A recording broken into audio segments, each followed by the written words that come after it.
जी, अस्सलाम वालेकुम। Last time हम लोगों ने एक क्वेश्चन डिस्कस किया था।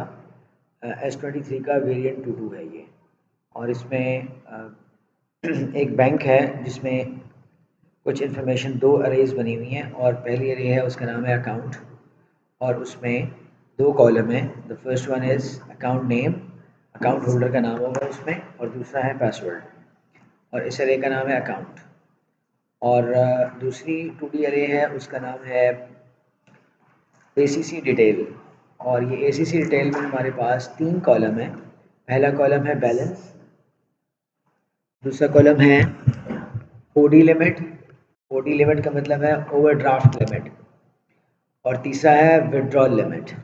अगर हम बैलेंस की बात करें तो सेकंड अरे है जिसका नाम ACC डिटेल है, उसमें जो तीन कॉलम है, पहला कॉलम उसके इंडेक्स है 1, दूसरे कॉलम के इंडेक्स है 2, और तीसरे की 3 है। और हर अरे के अंदर उसने एग्जाम्पल के तौर पे आपको दिया हुआ है कि आपके पास 1 से लेके 20 तक के इंडिसेस हैं। इसका मतलब है अकाउंट आईडीज़ आपके पास 1 से 20 तक है। और अगर हम अकाउंट की अरे की बात करें उसमें भी 20 हैं, और इसी तरह ACC डिटेल भी 20 है। अगर मैं एक पर्टिकुलर और रिकॉर्ड्स जो हैं इसके अंदर उसने कहा हुआ है कि records has already been entered by the system, और वो कहाँ कहा हुआ है उसने ये देख लें। यहाँ पे उसने कहा हुआ है कि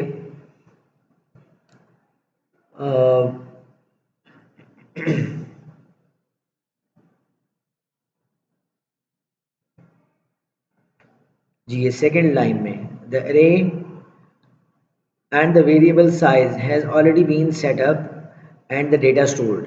तो इसका मतलब है अब हमें इस अरे में कोई इनपुट की ज़रूरत नहीं है, हमने अरे में वैल्यूज़ इनपुट नहीं करवानी।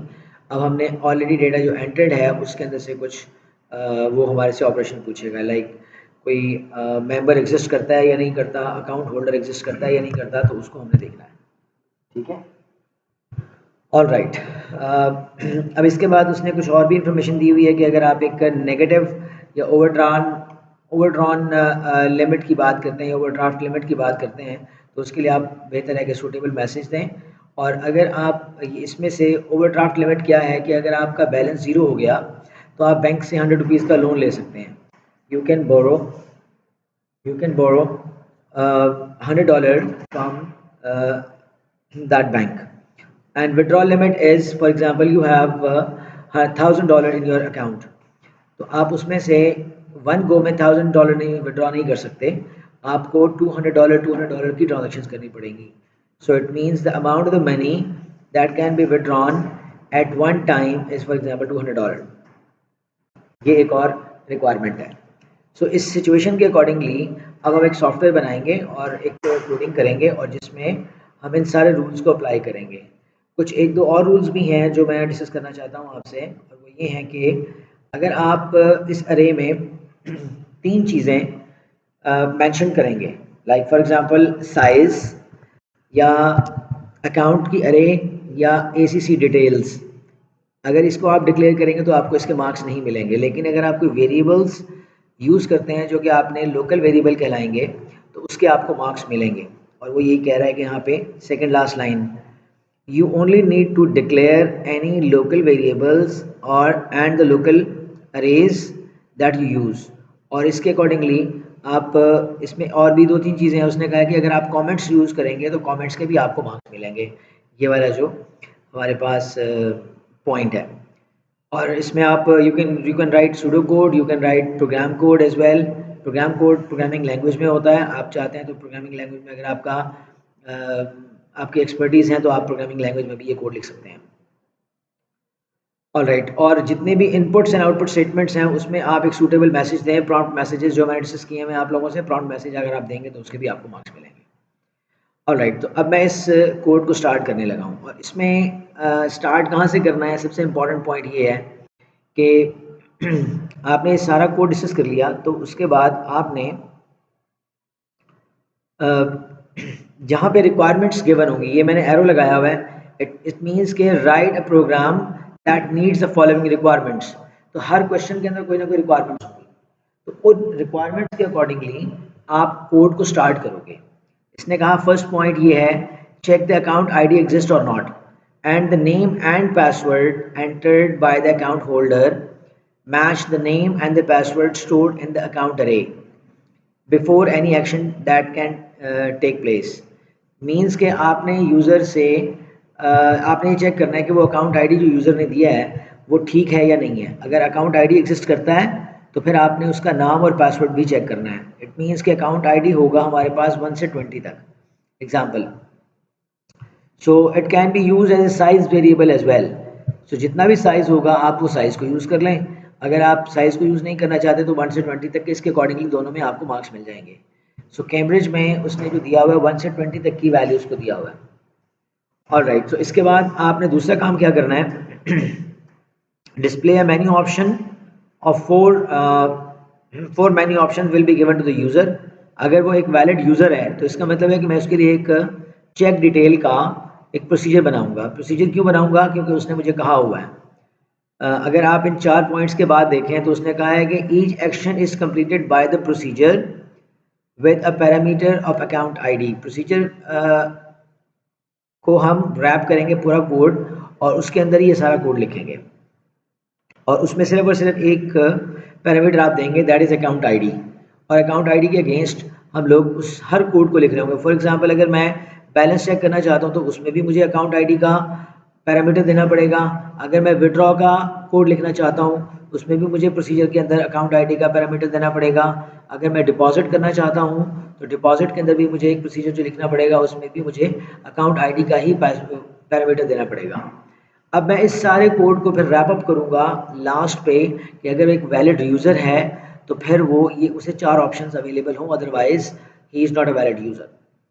सो अब इसकी रिक्वायरमेंट्स को स्टार्ट करते हैं। सबसे पहला काम हमने देखना है कि वो एग्जिस्ट करता है नहीं करता। तो उसके लिए मैं एक पैरामीटर एक मैंने प्रोसीजर बनाना है जिसका नाम है चेक डिटेल। और चेक डिटेल आप गेट डिटेल कर सकते हैं, आपकी मर्ज़ी है, क्योंकि उसने नहीं दिया हुआ तो आपकी मर्ज़ी है, आप जो मर्ज़ी इस प्रोसीजर का नाम लिख लें। सो यहाँ पे मैं चेक डिटेल की ऑप्शन को लिखता हूँ। तो ये मैंने ब्लू में सबसे पहले कोड लिखा, प्रोसीजर का वर्ड लिखा और प्रोसीजर के बाद प्रोसीजर का नाम, दैट इज़ चेक डिटेल, और ब्रैकेट में account ID ACC ID colon integer. अब इसने मुझे इंटीजर नहीं कहा हुआ लेकिन मुझे पता है कि डिजिट्स में एक अकाउंट नंबर होता है तो मैंने इसको इंटीजर कर दिया। सो ये एक this is called procedure header. ये जो मैंने ब्लू में लिखा हुआ है ये प्रोसीजर हेडर है। अब इसके बाद हम जाते हैं आगे। उसके बाद मैंने डिक्लेयर किया 2 वेरिएबल्स को, नेम एंड पासवर्ड। अब ये नेम एंड पासवर्ड जो हैं ये उसमें नहीं गिवन, लेकिन फिर भी मैंने उसको दिया हुआ है और ये हैं हमारे लोकल वेरिएबल जो कि इस चेक डिटेल प्रोसीजर के अंदर काम करेंगे। That is why I have given some remarks with it and that is local variables. अब इसके आपको मार्क्स मिलेंगे, हर जगह पे नहीं देने, लेकिन वेर एवर यू लाइक, तो आप कम से कम 2-3 1 या 2 जगहों पे दे सकते हैं। ऑलराइट, उसके बाद मैंने एक और वेरिएबल लिया, दैट इज़ वैलिड, कि वो वैलिड यूज़र है या नहीं है, and that will be of boolean type, true और false. So by default I am assuming कि वैलिड में वैल्यू जो है वो फॉल्स होनी चाहिए क्योंकि मेरे पास रिकॉर्ड अभी फाउंड नहीं हुआ। नाउ अब ये जो लाइन है इफ़, अब ये मैं चेक कर रहा हूँ कि क्या वो एक account ID is a valid account ID और नॉट। अगर वो अकाउंट वैलिड अकाउंट आईडी नहीं है तो फिर उसको एक प्रॉम्प्ट मैसेज आए। सो इसके लिए मैंने लिखा ACC ID is less than 0 और ACC ID is greater than 0।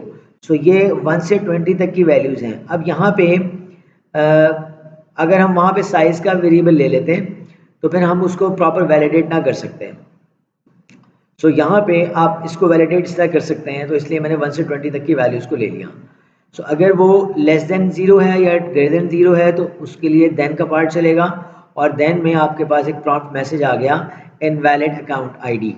अब invalid account ID is a meaningful identifier और प्रॉम्प्ट मैसेज और द एरर मैसेज। सो इसके बाद अगर इस रेंज में नहीं आता तो एल्स में जाएगा और एल्स में जाने के बाद अब मुझे यूज़र से इनपुट लेनी है उसका नाम और password. So print enter members name, तो वो नेम के आइडेंटिफायर में आ गया जो मैंने डिक्लेयर किया था लोकल वेरिएबल, और इसी तरह एंटर पासवर्ड जो कि मेरे पास पासवर्ड है जो कि वो भी लोकल वेरिएबल है। अब इन दोनों को चेक करना है मुझे कि ये दोनों क्या हैं और इन दोनों को प्रॉपर वैलिड किया गया है, एंटर किया गया है या नहीं किया गया। उसके लिए मैंने उसके अंदर ही एक और इफ कंडीशन लगाई और मैंने ये चेक किया if name is not equal to, ये साइन नॉट इक्वल टू के लिए यूज होता है सूडो कोड के अंदर, is not equal to array of account bracket start ACC ID जो कि मैंने पैरामीटर में लिया था कॉमा 1। इट मीन्स कि अब मैं नेम की बात कर रहा हूँ क्योंकि name is representing the index 1, so ACC ID comma 1 and password not equal to ACC ID comma 2। यहाँ पे आई थिंक हाँ जी ये कॉमा 2 लिखा हुआ है मैंने, कॉमा 2 ये सो ये अब आपके पास इसमें एक क्वेश्चन आएगा आपके माइंड में कि अकाउंट आईडी या पासवर्ड हो तो यहाँ और आना चाहिए था, लेकिन नहीं। अगर आप जीमेल पे यूज़र नेम पासवर्ड देते हैं तो कोई भी एक चीज़ गलत हो तो आपको लॉगिन नहीं करने देता। तो यहाँ पे हमें अकाउंट आईडी और पासवर्ड दोनों का करेक्ट होना ज़रूरी है। So that is why I will write and all right. सो अगर ये दोनों करेक्ट नहीं हैं तो मैसेज आएगा prompt message invalid name and password, name और पासवर्ड लिख लें। ऑल राइट, और अगर ये दोनों वैलिड हैं तो इसका मतलब है कि उसको एक्सेस अलाउ कर दो, और जब एक्सेस अलाउ करोगे तो आप एल्स में valid is equal to true कर दोगे, जो कि मैंने फॉल्स किया हुआ था, इस तरह वो वैलिड ट्रू हो जाएगा। अब ये वैलिड ट्रू का पर्पज़ क्या होगा ये मैं आगे जाके नेक्स्ट जो मैं वीडियो बनाऊंगा उसमें मैं एक मेन्यू जब जनरेट करूंगा तो ये वैलिड का वेरिएबल वहाँ पे ट्रू को मैं चेक करूंगा। अगर वो वैलिड है तो फिर उसको अलाउ करो और उसको वो 4 मेन्यूज शो करवा दो। और इसके बाद मैंने एंड एफ कर दिया ये वाले एफ को, और इसके बाद ये जो मैंने एफ यूज़ किया था इसको एंड एफ कर दिया, और इसी तरह एंड प्रोसीजर भी मैं कर दूंगा। जो मैंने स्टार्टिंग पे प्रोसीजर लिखा हुआ था ये प्रोसीजर ये आपके सामने है, ये प्रोसीजर लिखा हुआ था इसको मैंने एंड प्रोसीजर कर दिया। तो ये मैंने एक पहला एक प्रोसीजर डिक्लेयर किया जिसमें मैंने चेक किया कि वो यूज़र वैलिड है या नहीं है। सो आज के लिए इतनी ही वीडियो काफ़ी है, और इंशाल्लाह नेक्स्ट वीडियो में अब मैं बैलेंस की और विड्रॉ और डिपॉजिट का कोड लिखूंगा और इसको फिर मैं रिकॉर्ड कर दूंगा। अल्लाह हाफिज़।